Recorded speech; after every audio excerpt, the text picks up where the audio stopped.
Hi there. Welcome to Conservation Conversations. This is where we dive deep into the trials and triumphs of conservation in Africa. And on this journey, we'll be dissecting Africa's conservation challenges and uncovering some really cool homegrown solutions. I'm your host, Elizabeth Gitari Mitaro.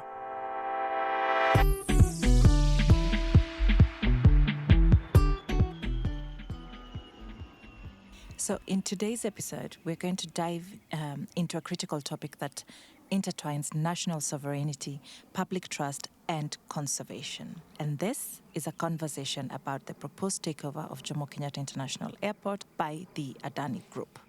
Now, the reason this conversation is important and relevant to our conservation conversations is that JKIA, number one, is the premier international airport not only in Kenya, but arguably the region. It's also part of a broader ecological landscape. I'm sure many of you who've landed into JKIA at night and you're approaching from the Ngong Hills and you're coming in over Karen and you can see the lights over Karen, over Ngong, and then suddenly there's a black mass without lights, and that's Nairobi National Park.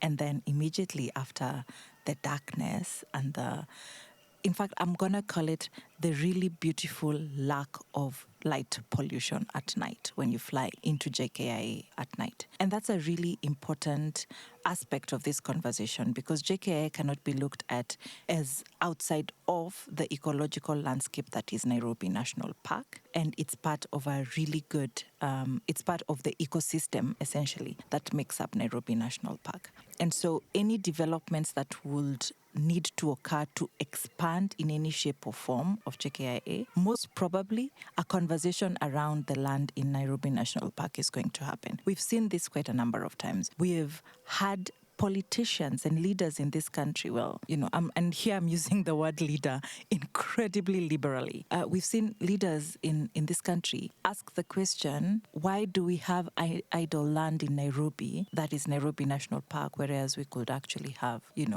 development and estates and offices and places for people to live. And that's a question that has to be addressed. And we as conservationists and people in the sector and people who are even concerned about where conservation and environmental management is going in this country, we cannot afford to sit back whilst these conversations are being had. We have to come to the table at the very beginning and actually question some of these deals. Now, this deal with the Adani Group has largely been conducted in secrecy, and it has very far-reaching implications, not only for Kenya's economy, but also clearly on our environmental conservation efforts, because I can almost bet, in as much as I'm not a betting person, that a conversation around the utility of Nairobi National Park to JKIA is going to come up in the national conversation. So let's delve into the background and look at how this deal began. What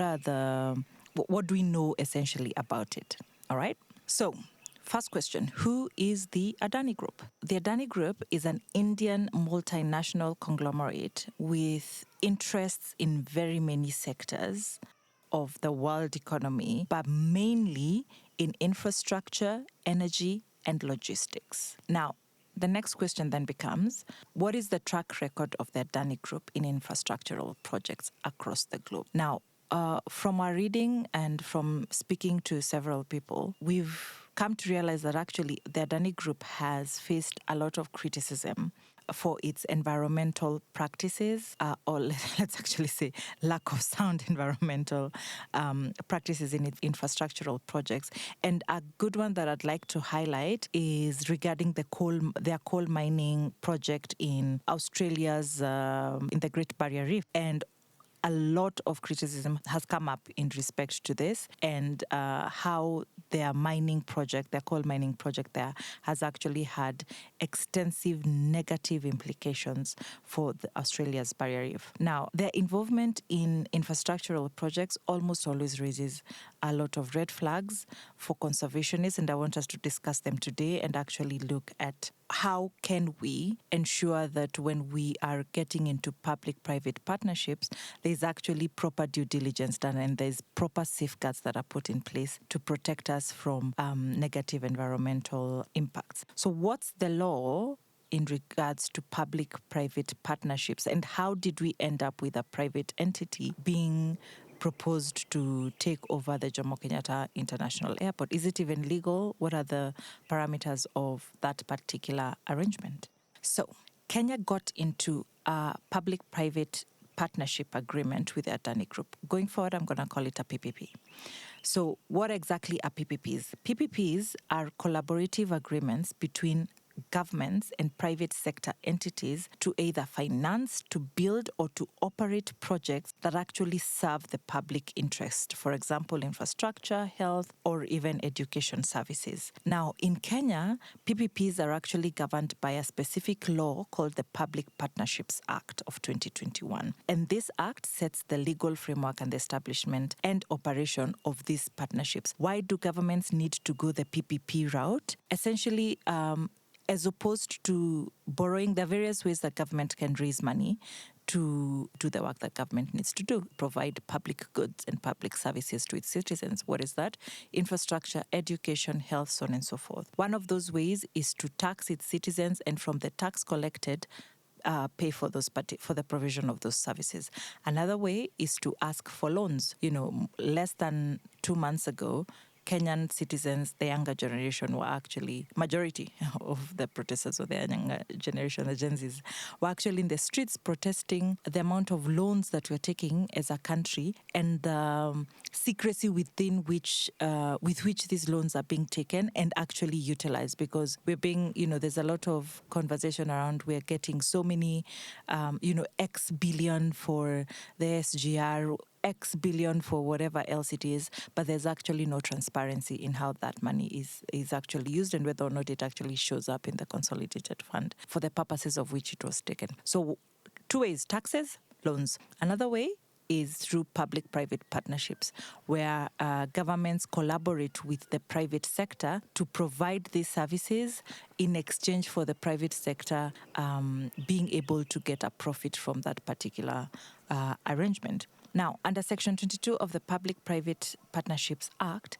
there are certain conditions that must be met, and we need to underscore the word must, for a public-private partnership agreement to be valid. So let's go through them. Number 1, the contracting authority must work in liaison with the directorate that's in charge of the PPP to identify, screen, and prioritize projects based on the guidance provided by the Directorate. So the Directorate of Public-Private Partnerships is the one that says these are the priority projects in Kenya that should go the public-private partnerships way. Number 2, the authority has to prepare and appraise each project to ensure that it has legal, regulatory, social, economic, and commercial viability.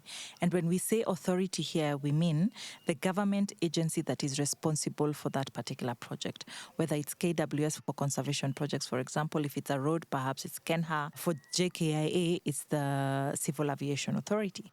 Number 3, the procurement process, that is the process of identifying which private entity is going to get into the PPP agreement with the government, must be undertaken under technical expertise, and essentially it must be evaluated and appraised. So there has to be a public procurement process to say these are the projects that government is thinking about going the PPP route. Let us invite bids from the private sector to enter into PPP agreements with the government. Number 4, the authority is responsible for monitoring and the implementation of the project agreement and ensuring that there's actually alignment with the actual agreed terms of the contract that was signed between the private entity and government.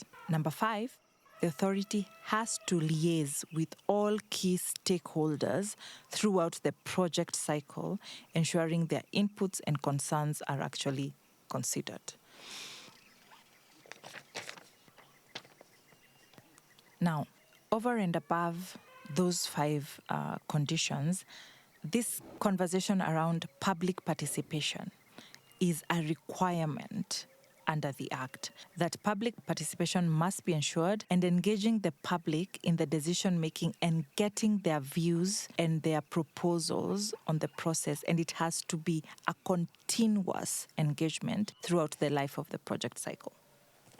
Now, The PPP Act is an act that is also anchored in the Constitution. And specifically, when we look at Article 10 of the Constitution, it enshrines certain national values and principles of governance, including public participation, transparency, sustainable development, that must be adhered to in the implementation of projects by the government. Therefore, PPPs must align with these constitutional frameworks under Article 10. So let's raise and let's have a conversation around what are the key issues or concerns about this Adani Group project. So number one, a lack of transparency. The deal's secrecy has sparked a lot of concerns about environmental safeguards, amongst other things, and whether or not there are any environmental safeguards that have been incorporated into the contract that the government has entered into with the Adani Group. Now, transparency is incredibly crucial, not just for public trust, but also for ensuring that environmental and conservation standards are actually upheld. Now, when we look at Article 35 of the Constitution, we addressed this in a previous episode, that citizens actually have a right to access of information held by the state, as long as that information, the sharing of that information does not offer or proffer any sort of risks to national security. Now, no one can argue that the Adani Group contract poses any sort of risks to national security from a terrorism perspective. Now, this principle is further enforced or reinforced in the Access to Information Act of 2016, which essentially mandates public access to information in the interest of accountability and transparency. Over and above Article 35 of the Constitution and the Access to Information Act principles around sharing and the right of access to information by Kenyan citizens, when we look at the Environmental Management and Coordination Act under Section 10, we see that there is a requirement for public participation and transparency in projects that could impact the environment. And failure to disclose these details about the deal essentially violates a lot of principles. And so there's an opportunity here for citizens to actually write and to demand for that information to be shared. Concern number two is the impact on conservation efforts. Now, we've already talked about Nairobi National Park and its proximity to JKIA. The park is home to a variety of wildlife species, including endangered ones. Any expansion of the JKIA would potentially lead to habitat disruption and increased human-wildlife conflicts and ecological degradation, actually. And let's not forget that Nairobi National Park is the only park in the entire world within a capital city. And so having that heritage and holding on to it and protecting it is one of the reasons why we need to talk about these things and to demand from our government that they adhere to the laid down frameworks in our laws. Number two, outside of the Nairobi National Park, there's wildlife corridors and habitat, and expansion could actually potentially encroach upon wildlife corridors, crucial for animal movement. And especially when when the expansion of the airport is horizontal as opposed to vertical, right? And we all know, well, if we are expanding in respect to number of runways, there is no option other than to expand, horizontally. But you have Nairobi National Park on one end, proximate to JKIA. Then you have the Embakasi Barracks on the other end. And so it's very important to ensure, and those two, interests are conflicting. And the conversation then is potentially going to be the Ministry of Defense saying we are not ceding any land for expansion of JKIA, or, the Ministry of Environment also saying we are not ceding any land for expansion of JKIA in the event that expansion is horizontal. And the reason we are speculating is because those plans still have not been made public. Lastly, the third concern is around national sovereignty and conservation efforts. Now, the transfer of control over critical infrastructure, especially near sensitive ecological zones, to a foreign entity threatens Kenya's ability to manage and protect its natural heritage. This proposed takeover by a foreign entity has also sparked debate about national sovereignty and looking at what is Kenya ceding to the Adani Group, not even to the Indian government, because at least at that level of, a bilateral government-to-government agreement, there might be certain safeguards in international law that would offer some sort of protection. This is to a private entity that essentially, if you actually look at it, doesn't have anybody to answer to other than its shareholders and its board of directors, and they are concerned with profit. And so some of this and similar concerns were actually raised in a case in 2021. The Kenya National Commission on Human Rights versus the Attorney General. And in this case, the court actually underscored the need for the government to safeguard national interests in its dealings with foreign entities. And so when the conversation is coming up in these negotiations around national interests, we must remember that conservation and our national heritage and Nairobi National Park is a critical national interest that needs to be protected. We've also seen the case of Save Lamu and others versus the National Environment Management Authority in 2019 that highlighted the importance of public participation in projects affecting the environment. And obviously, the secrecy surrounding the JKIA deal is looking at echoes essentially past mistakes that led to environmental degradation, ideally. So let's look at what the potential consequences of this could be. So what are the potential consequences for this project? Number one, like we've said, without proper oversight, this expansion of JKIA under a private entity could lead to irreversible damage to Nairobi National Park and its surrounding ecosystems, all the way down to the Thika Plains. And it's a cyclical and domino effect, especially in conservation. The mistakes that we make today will not affect us as badly as they will impact us in the next 50 years or 100 years. And I don't know about you, but I intend to live for a very long time. And essentially, we don't want to create a world where we are old men and women in our 80s, in our 90s, but we have to grapple with worse environmental concerns than we are grappling with today. Number two, this lack of transparency could also fuel, public opposition and create a situation where we now have to go to the streets again, and nobody wins when we have riots and protests in the capital cities and in our towns and across the country. It is a last resort when we feel that our backs are against the wall. It is a necessary tool when we have screamed and we have talked and no one is listening. But at the end of the day, one has to take a day off work to go and protest in the streets. Businesses close down. There's an economic cost. There's a social cost. There's even human life that is lost in this protest. And so that is a key and possible consequence of some of these things, if some of these things that we're talking about are not actually addressed. Lastly, there's probably, I was having a conversation with a client of mine and we were discussing, which is what prompted this. And we're discussing this and talking about, is it possible to have strategic litigation and challenge some of these issues in court? And one of the issues that I'm struggling with as a practitioner in our courts is the apathy that government treats declarations and rulings and judgments from courts. And one of the hardest things to do, it's not impossible, but it is incredibly difficult and you use so much resources, both human and financial, to enforce decrees of the court against a government. And so you will find that there is a ruling or a judgment against a specific issue or thing against a government or a government institution, and they just ignore it. And we don't want to get to a situation where the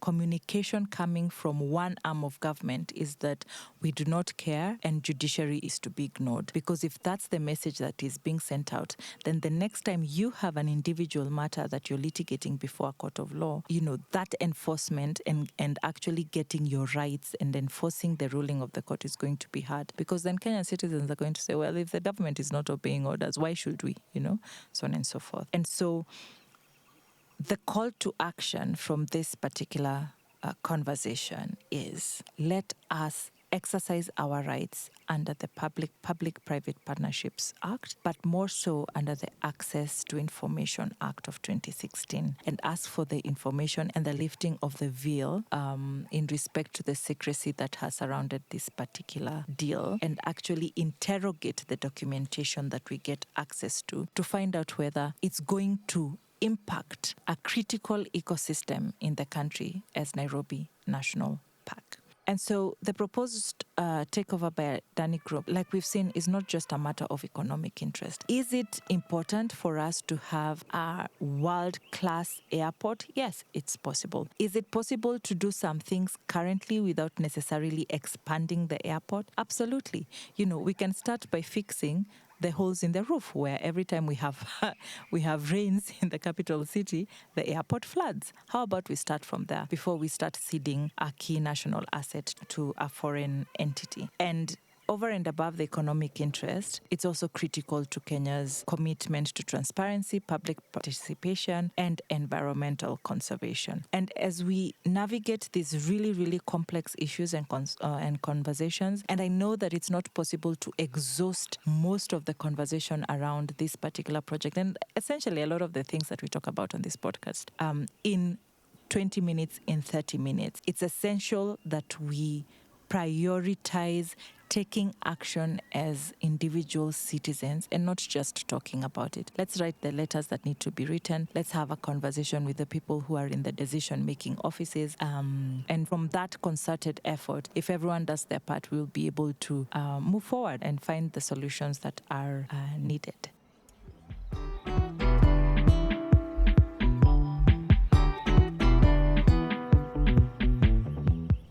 And that's all the time we have for today on Conservation Conversations.